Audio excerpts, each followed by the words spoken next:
once you map out the content as it relates to the different stages of your journey, you can kind of see where gaps lie and where additional touch points as it relates to content need to be built, need to be produced. And then you want to look at channel after that. That's the next step once you have a good handle on kind of content that you still need based on what you have.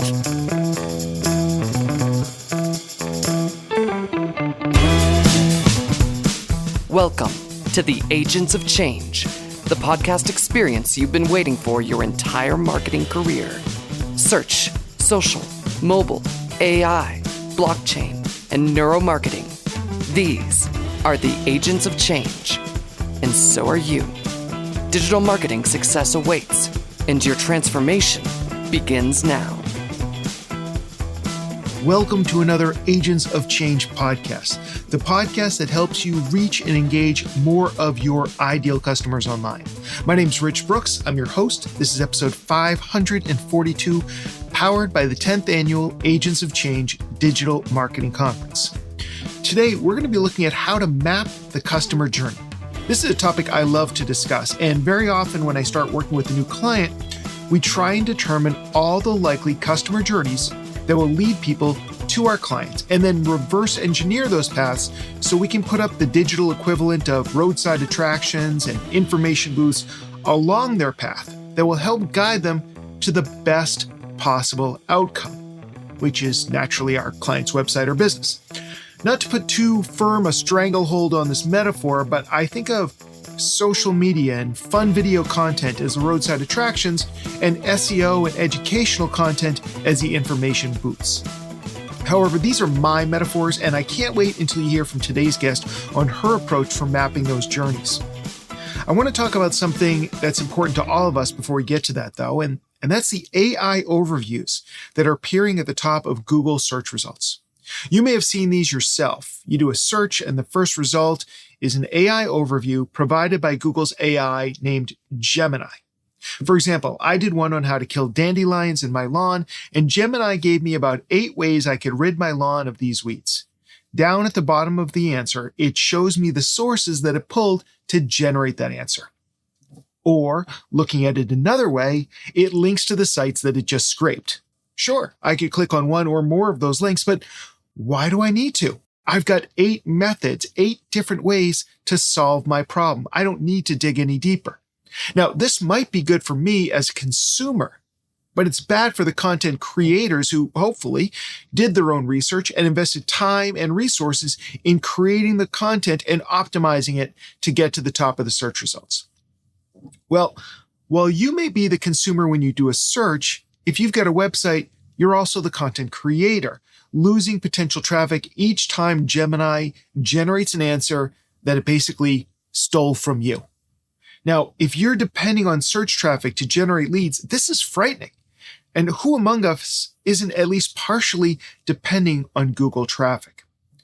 Well, this morning, I was reading this article from Search Engine Journal. I'll link to it in the show notes, where they were interviewing ex-Googler Pedro Diaz, and he has an interesting insight into this issue. I'm going to read from part of the interview. Google wants to be your personal assistant and not your friendly librarian. This is an important distinction to see Google from this perspective moving forward. Instead of pointing us to the books, they will do the work for us. If we continue to put out content that only requires a quick answer, this is where we will be disrupted. We need to focus on what people want beyond quick answers. That is really critical. We need to focus on what people want beyond quick answers. That's what Pedro has to say. This is an important point. I don't know about your business, but for Flight and for most of our clients, we're not targeting the quick answers. Most of the content we're creating for top-of-funnel queries requires more detail, more information. Now, that doesn't mean that Gemini won't scrape our content to provide answers and give us nothing more than a buried link somewhere down the line, but it does lower the chances of that happening.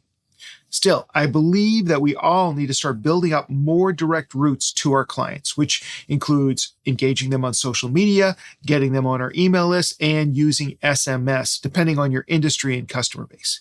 And don't forget public speaking and networking events. Anything you can do It's important for you to avoid putting all your eggs in one basket, especially a basket you don't own, like Google. Speaking of networking events, nice segue, Rich, don't forget that our 10th annual Agents of Change Digital Marketing Conference is coming this October 9th, 2024, with the deep dive workshops that we love to host on October 10th, the following day. We've got tons of in-person networking opportunities during the conference, as well as 15 actionable presentations by some of today's top digital marketing experts.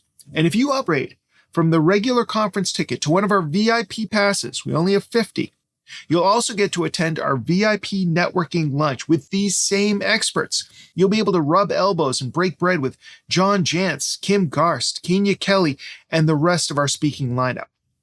For more information, for the agenda, and to grab your VIP pass before they're all gone, head on over to theagentsofchange.com and grab your seat now. Until then, let's dive into mapping the customer journey with this week's Agents of Change guest.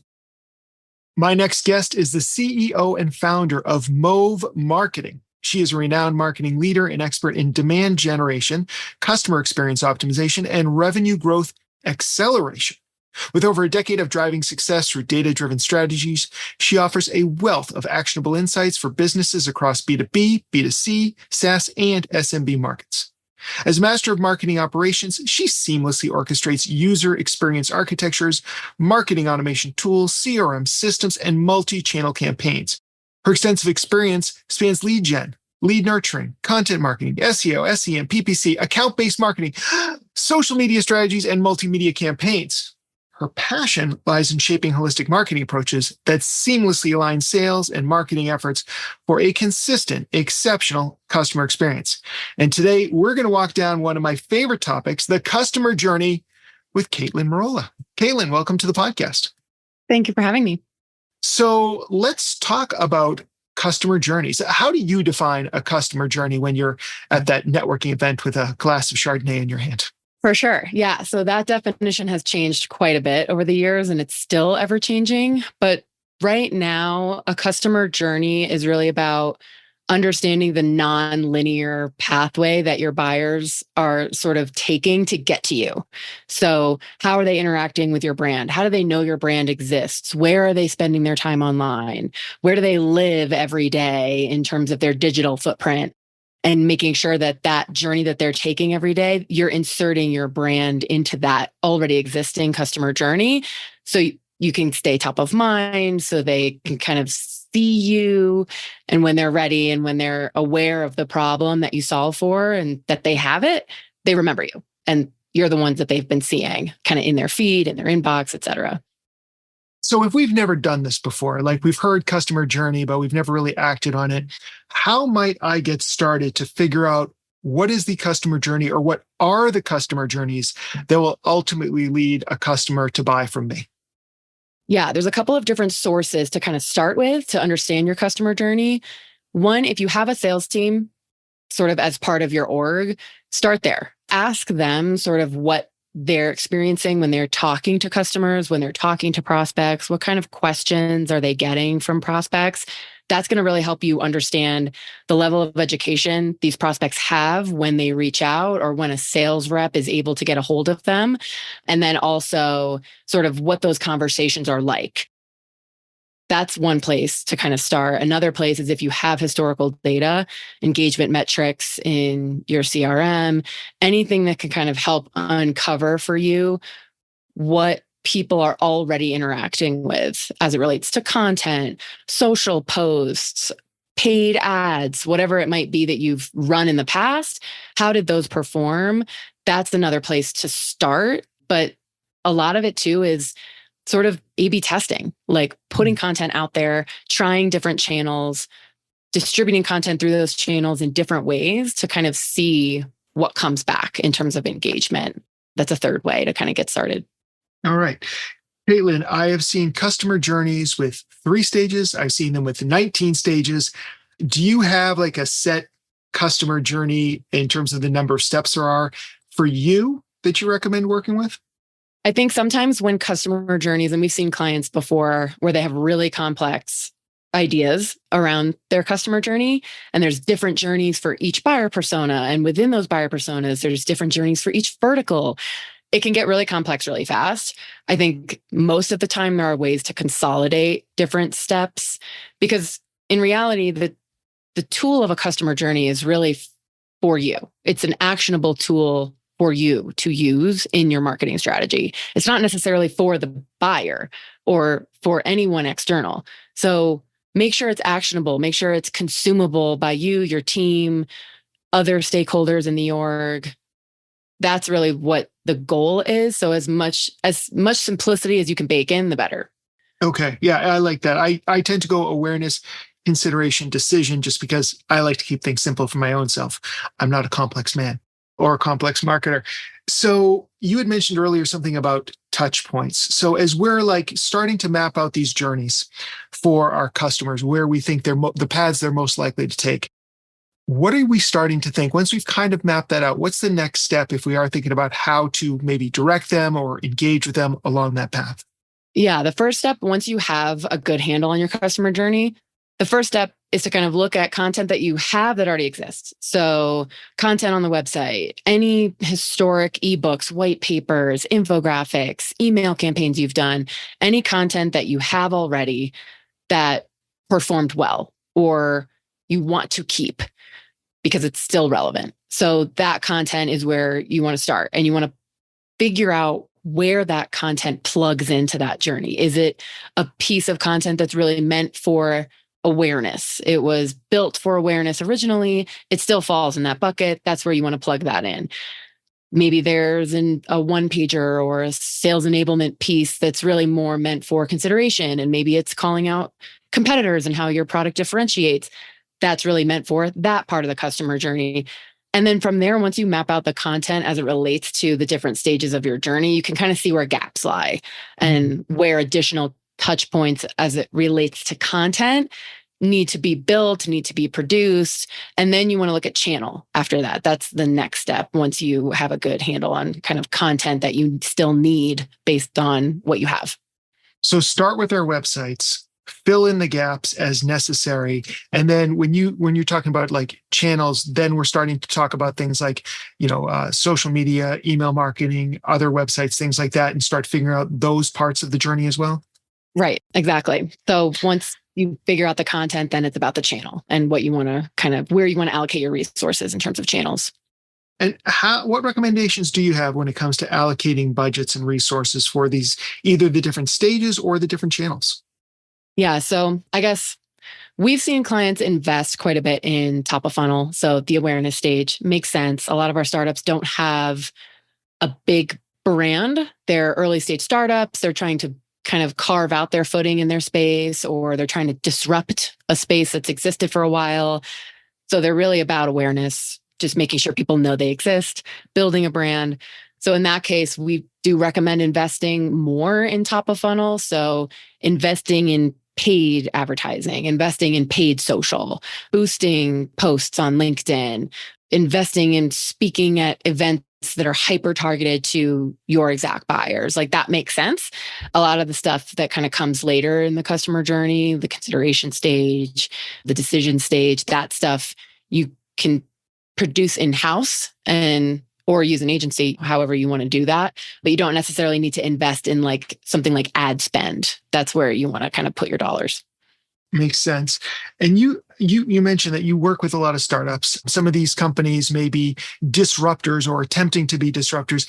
I would think that the customer journey mapping process would be very different for companies like that. Can you speak to maybe how you might approach this if you are entering part of the market where you're disrupting things? Like the customer journey that has been well worn is what you actually want to disrupt and get people to stop thinking about doing it the same old way and actually go with your path. Yeah, no, that's a really, really good point. A lot of our clients are early stage startups. So what we have found, sometimes it's better to start. And I mentioned this earlier, A/B testing is a really great tool to use. Stand up these channels, like stand up a LinkedIn profile and start posting on it. And Try different things. Start to post in LinkedIn groups where you think your buyers are spending time. Start to do some of those things. Start to send some emails out through your CRM. Change up the messaging. Start to do some testing there. Then maybe do that for 90 days, do that for 6 months, and then revisit your customer journey based on engagement metrics. That's instead of trying to anecdotally kind of guess at it or take a customer journey you know exists in the space that you're trying to disrupt. You don't want to necessarily, you want to design a new journey for people because you are trying to disrupt a legacy space. You want to start doing stuff at that point, get some content out into the ether, see what comes back in terms of people who it resonates with versus people who it does not resonate with. And then you can kind of revisit your customer journey a few months in to doing that, and you'll be in a much better place to actually do it in a smart way. As we're thinking about moving people from one stage to the next to the customer journey, is there some specific tactics or strategies that we can use to help them move from that place? Because obviously, if we're talking about awareness, consideration, decision, okay, so that we're aware that there's a problem or we create some content that kind of addresses this. Are there specific hooks we can use that then move people down that funnel where they're still thinking of us, still coming in contact with us, signing up for our newsletters or whatever it might be?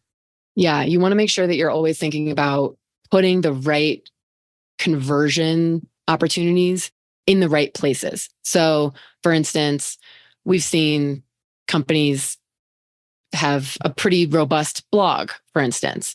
They're writing a blog every 2 days. They're posting blogs 3 times a week. It's a lot of content. At the end of every blog, it's just a conclusion and it just ends. So where do you expect that reader? Let's say the reader does get to the end of the blog is really compelling, they're into it. Where do you expect that reader to go now? They're going to bounce away. You have to have something there for them that's the next step, that is a logical next step to convert them into the next stage of the journey. Maybe there's a white paper that dives deeper into that topic that you just talked about in the blog. So you're asking them to download it. When they download it, then you get their contact information. Then you can funnel them into a hyper-targeted email campaign, making sure that those steps are really obvious and they're where the person is, right in front of them. That's how you're going to start to see people move through the journey. And then once they get to a consideration stage and they've kind of entered your CRM, you have their information, maybe a sales rep is going to take ownership of that lead from there, working really closely with the sales team at that point to make sure that that continuity is there in the messaging and the content that they were seeing from the marketing side. Now they're getting that same sort of messaging from that sales rep and that continuity is there. So that's important too. Nice. What part of how can we leverage email marketing? Because it feels to me like social media, they see it or they don't. Our website, they have to come. But if we can get them onto the email newsletter, then we do have that opportunity to stay in front of them, that permission-based marketing. Is there a specific approach you take to email marketing when it comes to helping improve this customer journey? Yeah, so we're big proponents of automated email campaigns, hyper specifically targeted automated email campaigns. So when somebody comes in based on their job title, their company, their location, any information that you can gather from them on their contact record, use all of it to granularly put them into a segment that's going to receive this email campaign. Maybe that email campaign has 6 emails in it that over the next 10 or 12 weeks, those emails are going to subsequently go out to that person over that time frame. Each email builds on the last one to really tell a story specific to that person. That's where we've seen the best results, as opposed to a newsletter or a company announcement that blasts out to everybody in the database, or it's like, let's just send this to all the leads that we have in HubSpot. Those don't perform as well. If you can really get granular and super targeted, that's where we've seen email work to help push people down the journey. All right. It may be that we're solopreneurs or startups, or we may be that we're part of a bigger established company with multiple people on the sales or marketing team. It sounds like documenting the customer journey is important. What are some ways in which we can better document this customer journey? What does that look like? And then how often should we be updating and improving that documentation?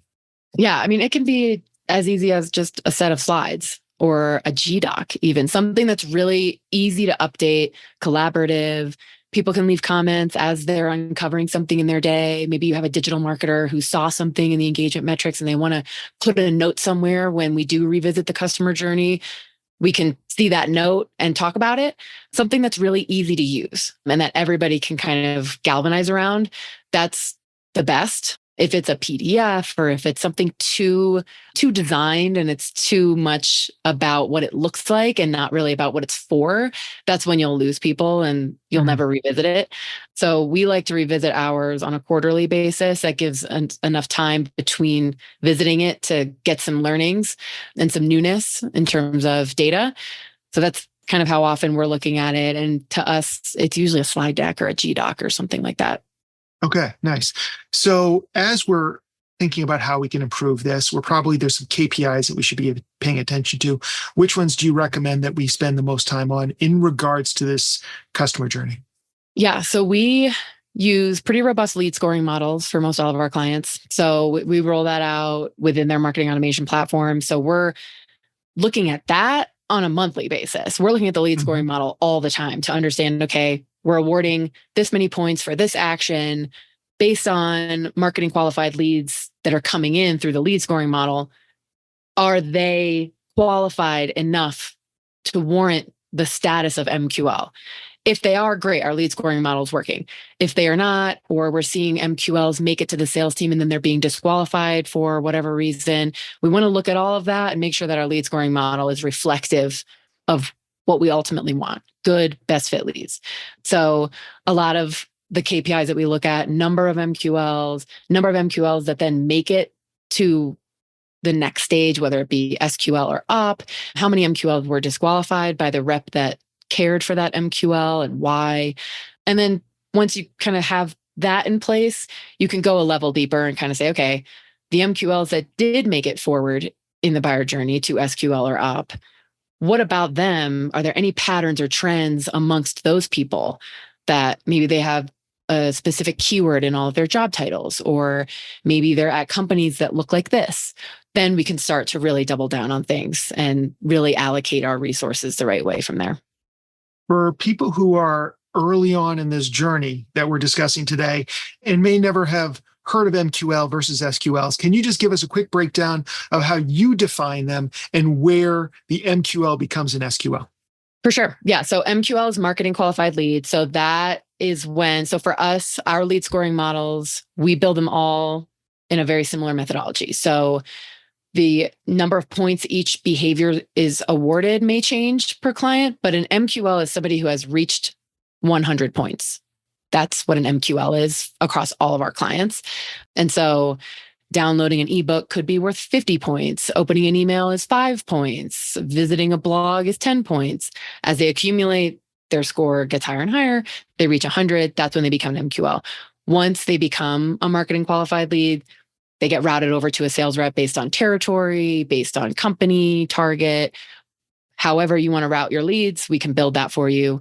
And then once that MQL is kind of in the hands of a sales rep, they can then decide through their own vetting based on the timeline of that person, what led them to become an MQL. Maybe they do their first outreach, whether it's an email or they connect with the person on LinkedIn. If for whatever reason that person says it's bad timing, they don't have enough budget, whatever the reason is, they want to disqualify that person and kind of revisit them in 6 months or revisit them later, that's cool.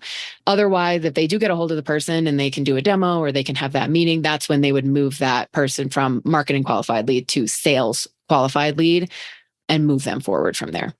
Awesome. Very helpful. You mentioned a few kind of tools or systems that you've got in place.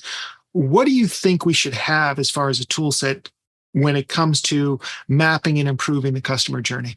Yeah. So you don't need a whole lot in terms of like technical tools to do this effectively. Most all of our clients, most all of the companies that we've worked with have a CRM of some kind. As part of that CRM, there are marketing automation tools within it. There's email marketing. There's a way to schedule social posts. HubSpot is sort of the one that we see the most often. Using all of those tools within that singular platform is helpful. You can get a lot of data and engagement metrics. You can build custom dashboards within that tool. So you really need that. And then you need the right team. You need people that know how to use those tools, understand what the goals are, and have specialized expertise to optimize channels the right way to then move the needle and see that data improve. All right. Tell me a little bit more about Move Marketing and the kind of clients that you most often serve and what role you play in their success. For sure. Yeah. So we are 5 years old. We are a fully integrated demand gen agency serving mostly B2B tech startups that really range in maturity as it relates to inbound marketing. Some are really early stage, some are a little bit more mature. Maybe they're at their B round or C round in terms of the fundraising. We've also worked with companies that are not tech startups. Maybe they're professional services companies or they're consulting groups. And what we do is really everything we've been talking about. We really build that marketing architecture. We build a lasting marketing engine for our clients where they can kind of take ownership of it once it's built and work with us from there in content production, refinement, expansion, maybe allocating more and more in terms of investment into certain channels and seeing those things grow with us. But a lot of what we're talking about is what we start with, really building out that ops framework so they can start to see things happening and they have that visualization. Nice. All right. And Kaitlyn, one thing we didn't really talk about, but I'm sure you run into all the time, is when we have different customer groups, we have different audiences. We're speaking to maybe end users as well as vendors, whatever it may be. How do we prioritize that when it comes to building out these customer journeys? If we might be selling to different audiences, is there some special steps that we should take or some special considerations as opposed to just having a single audience out there? Yeah, I think typically what we've seen is 3 to 5 target audiences. So getting as granular as you can with segmentation is a good thing. So you want to have at least 3 hyper targeted segments. There's no way that you have like one segment and every person in that segment is cared for in the same way. You want to really make sure that people at the VP or above level are getting certain messaging, and those that are at the manager and below level, maybe the end user is getting different messaging. Even that is segmenting into 2 different groups. So you really want to think about that. And like I said in the beginning, when you're first starting out with this stuff, you really want to make sure you're touching all of the different groups equally. You're running A/B tests equally for each different group, because you might find that something that you thought would resonate really well with group A, you're actually finding resonates really well with group B.